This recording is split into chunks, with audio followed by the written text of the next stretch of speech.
Here in section 5.4, we're going to be dealing with exponentials, or e to the x functions.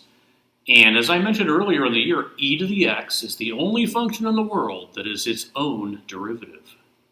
Kind of cool. All right, so let's find some derivatives. Number one, hey, what's the derivative? Well, gosh, it's itself. It's e to the x. What about number two? Well, the 19 just drops down as a coefficient, and the derivative of e to the x is e to the x. Done. Awesome. So far, so easy. Now, the first two problems did not have chain rules. They were e to the 1x, so you actually have to take a derivative, but it's just times 1. These actually have chain rules, so we'll try them out. Number 3, find dy dx, also known as y prime. The 2 will come down. The derivative of e to the 16x is itself e to the 16x.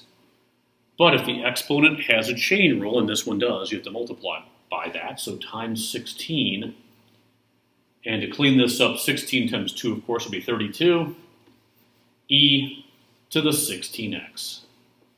That's your answer.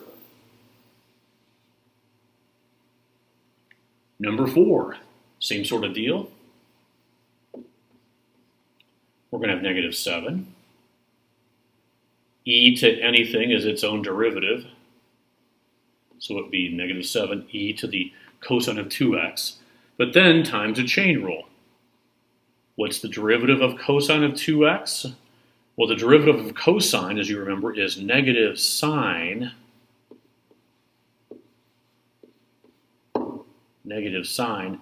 But then there's another chain rule in the 2x, so it's going to be negative 2 sine 2x.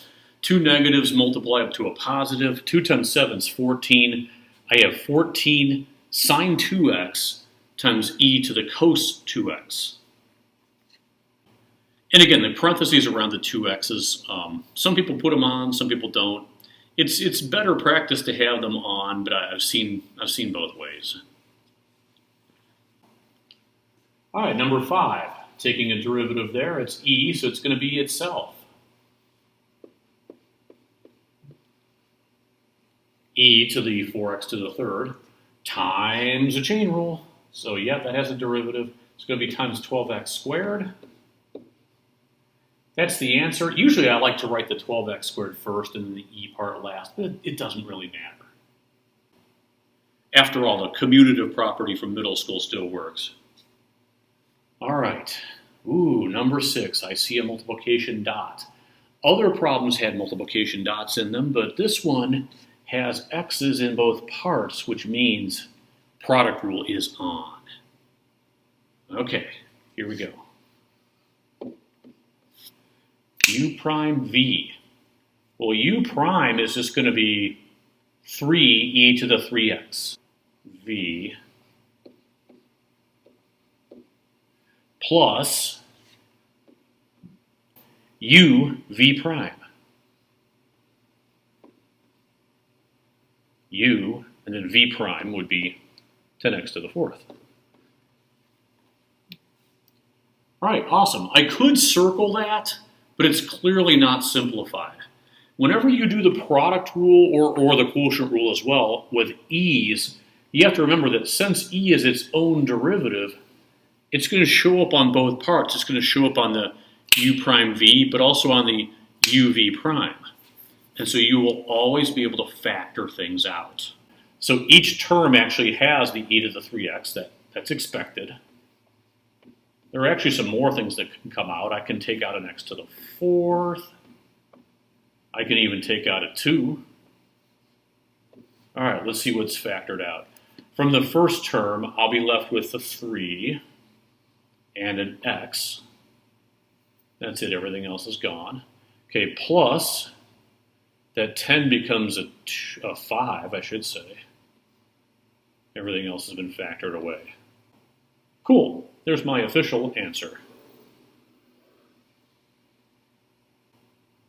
Number 7 and 8 really have nothing to do with calculus whatsoever. I just wanted to put them in because it's a good review of some algebra, and also we'll be using this sort of process when we do problems later on. So time for a bit of a review.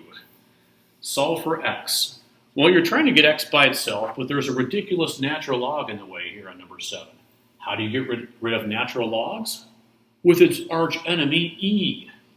So you say e to the natural log of 7x squared equals e to the 14. This process has a name. It's called exponentiation. All right, e and natural log are inverses, so they're just going to cancel each other right out, just like square and square root would, leaving you with 7x squared. E to the 14th power is an enormous number on your calculator. Don't worry, it'll go into scientific notation, but that's okay. You're going to divide by 7, so it's going to make it a little bit smaller. And then you'll square root both sides. And this is going to come out to a plus minus. Now, even though you can't log or natural log negative numbers, it's okay to have a negative in this answer. Because if x was negative, it would get squared before natural log would have its chance to do its thing. So you have to include both answers. It says go to 3 decimal places, so obviously you've got to use your calculator here. It would be the square root of e to the 14th divided by 7. And when I plug that into my calculator, I'm going to get plus or minus 414.488.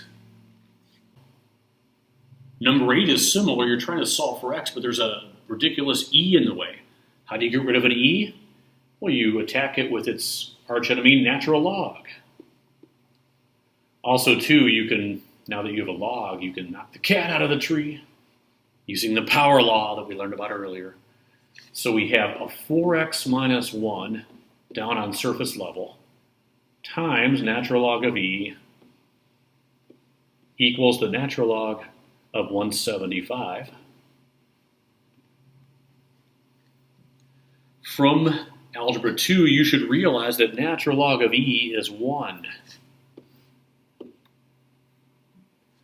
So to solve for x, you're just going to add 1 to both sides, divide by 4.